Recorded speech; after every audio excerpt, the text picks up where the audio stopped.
What is going on, guys? We are back with a deck profile. Today we're gonna be doing Zephyr, purple black leader from OP2. So before we get started, make sure to subscribe if you want to see more deck profiles like this. If you want to see some gameplay, been posting the decks that I will be using for OP3, and hopefully we will get 2 amazing lists. So subscribe if you want to see those, and leave a like if you believe that we can do and play Zed in OP3, and leave a comment. Let me know which deck profile you want to see next. I've been mostly playing yellow, red, and Zed, but I'm open to exploring the other colors. So let me know in the comments and maybe we'll get to it. Alright, without further ado, let's get started.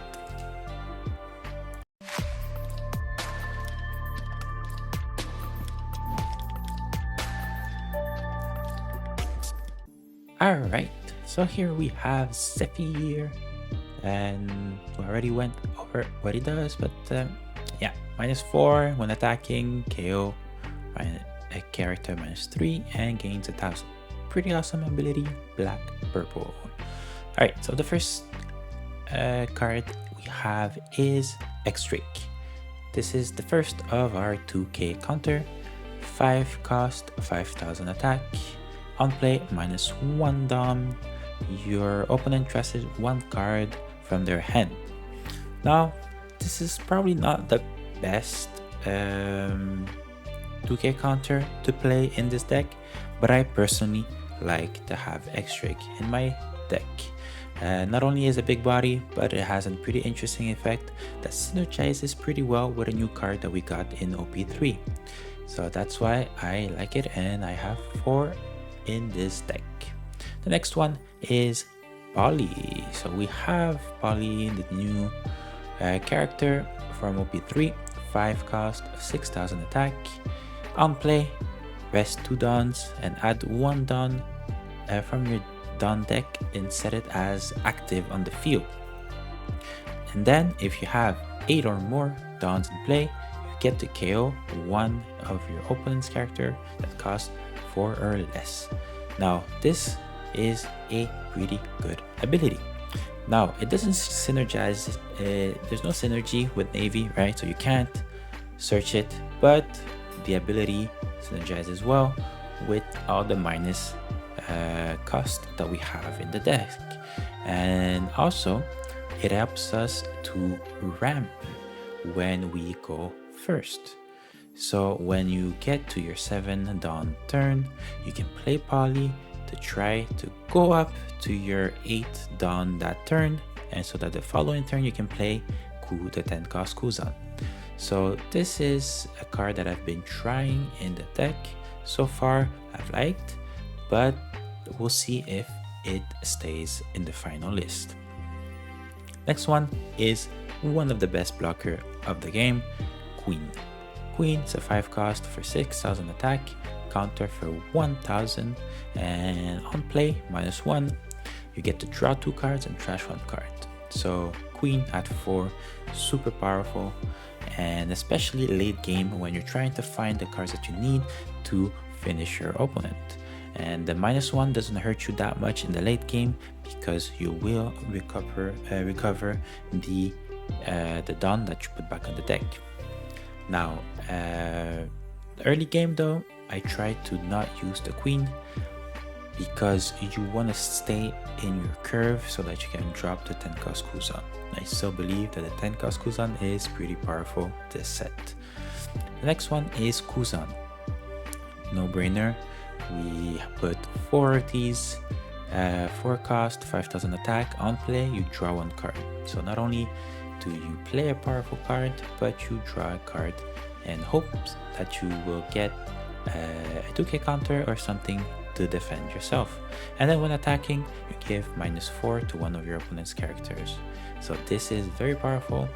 especially if it survives until you get your 10 cost Kuzan, or it survives one turn so that the following turn you can play a card to KO a character from your opponent's side of the field. Now, Koby, one of the cards that you want to play with your Kuzan, 3 cost, 4000 attack, 1000 counter. On play, you may trash one card from your hand, KO up to one of your opponent's characters with a cost of 3 or less.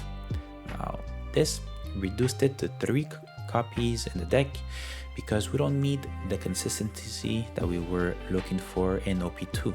So if you've seen the previous deck profiles that I've done, you know that I played Zephyr in OP2, and in my list we've had it at 4. But now, since we got a new searcher, we don't need to have that many, because this card to be played, it costs a lot. Yes, it's only a 3 cost, but you have to discard one card to activate the ability. This is very, very problematic for us because we want to keep our resources in our hand to be able to defend ourselves. So at 3, I think it's a good number.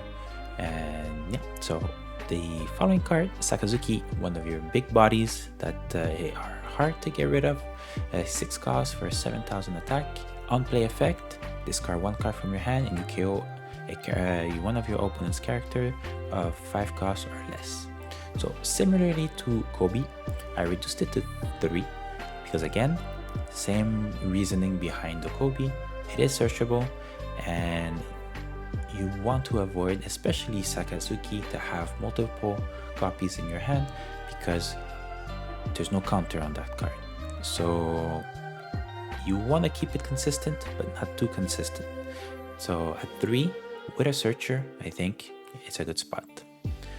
Now we have Tsuru, one of the 2k counters and one of the better 2k counters that we have in the deck. 1 cost for 0 attack, 2000 counter. On play, you give -2 to one of your opponent's character.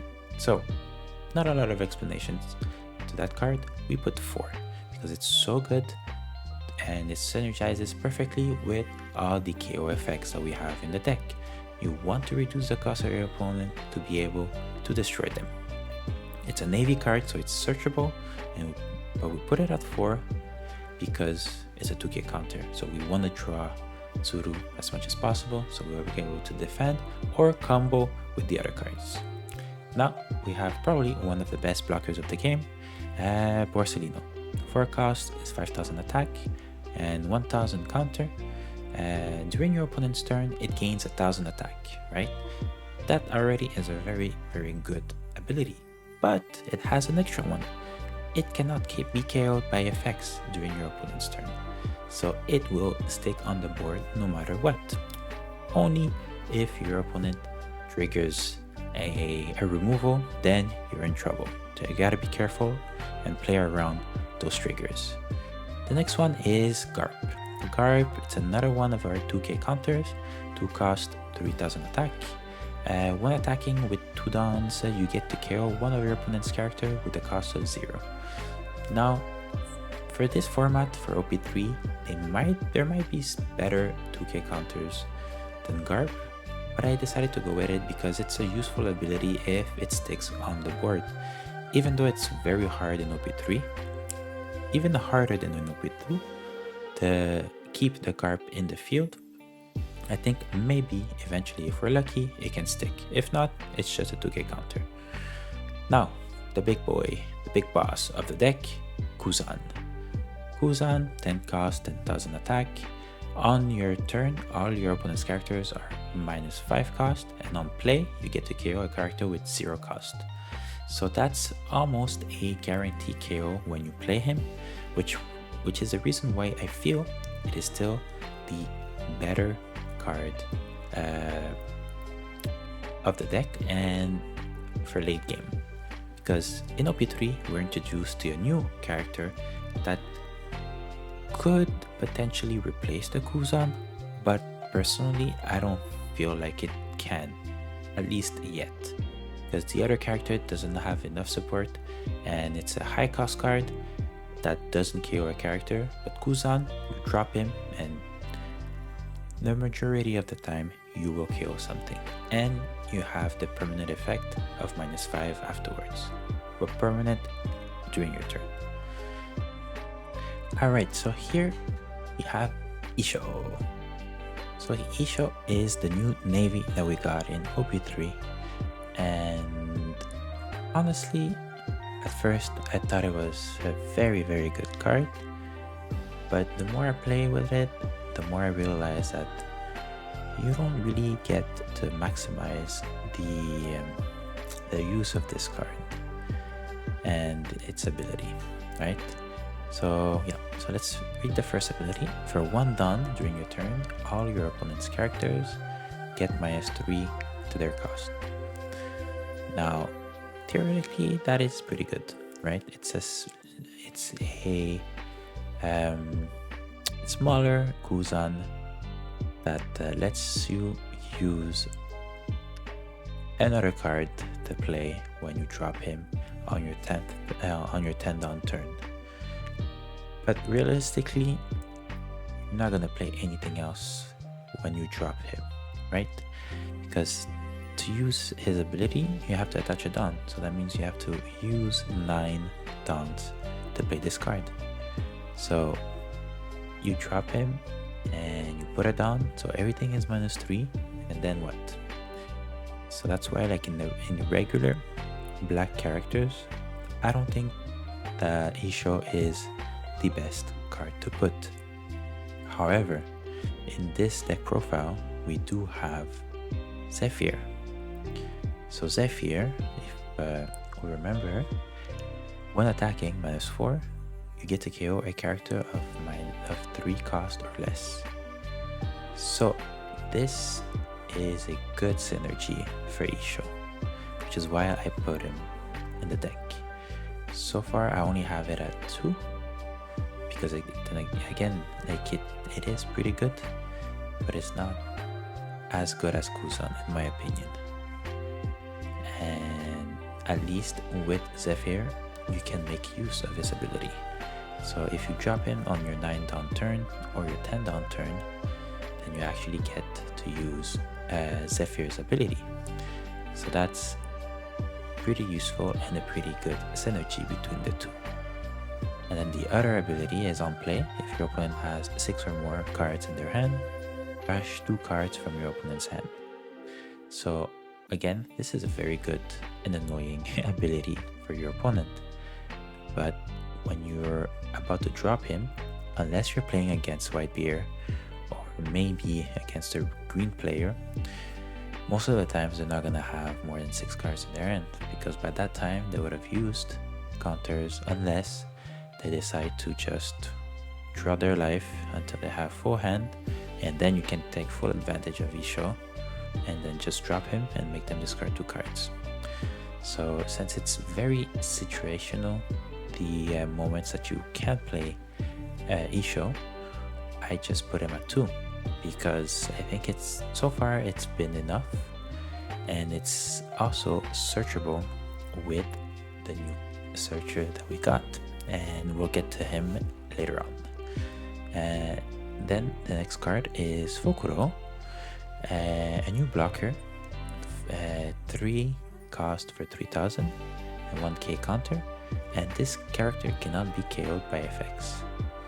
So a blocker that can't be KO'd by effects is extremely important for Zephyr, because you have to have the defense that is unkillable so that you can actually use them and not get them KO'd by your opponent's ability.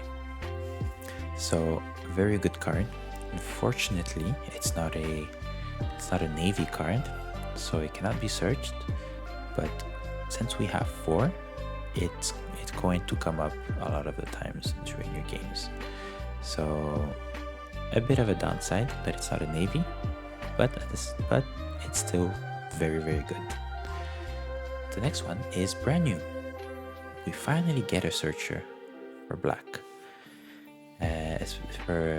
specifically for navies. It's not the best searcher out there, but it's still something. So for 2 cost, 3k attack, and 1k counter. On play, you look at the 3 cards at the top of your deck, you reveal up to 1 navy other than Brannew, and then you add it to your hand. Then you trash the remaining cards. And that's what I mean when I say it's not the best searcher. First of all, it's just 3 cards that you look at the top cards of your deck, as opposed of yellow that has 4 and red and green that has 5. So already there, it's less good than the other colors, but then you trash the remaining card. That is not something that it's really bothersome when you play, because let's be honest, all the cards that you bottom deck, you're not gonna see them by the end of the game, unless you have 3 type of searchers. If you're like red or green, you actually can cycle through your deck fast, but as black and purple, you're not gonna have that many searchers, so it doesn't matter. And one of the reasons why they did that is to synergize with CP9, or CP I should say, since CP has a lot of ability that involves the trash. So yeah, so we play four of him, that way we have the consistency of trying him, and we can search for our navies when we need them. The next one is Shockwave. Shockwave has been good since its release, one of the better counters of the game. So for 2 cost, you can add up to one of your leader or character 5,000 power during the battle. Then you get to KO one of your opponent's characters active, that is 3 or less. And it has an amazing trigger, and the trigger is you KO any of your opponent's characters with a cost of 4 or less. So that means you get to KO Porcelino and any other blockers that are 4 or less. You can get rid of Marco and force them to discard a white beer and have it come back as rested. So it's very good against black and red, because you can take care of their main blockers. And also you can get rid of good characters that are more in the aggressive side. So yeah, that's it for my deck profile of Zephyr. As I said before, this is still in the testing phase, because I really enjoyed playing Zephyr in the OP2 format, and I'm hoping that it's still playable in OP3. So I'm gonna keep testing him, try to find a good list, and I'll definitely do an updated deck profile. So make sure to subscribe if you want to see that, and other gameplay of Zephyr and other characters that I've been trying out for OP3. Leave a like if you enjoyed this video, and leave a comment below and tell me which leader you want me to do a deck profile of. I've been trying different types of a leader to see what's the right fit for my game style, and so far I've had category, good success with category. So there's also a deck profile of the list that I'm playing right now, and with Zephyr. So yeah, thank you for watching, and I'll see you guys next time.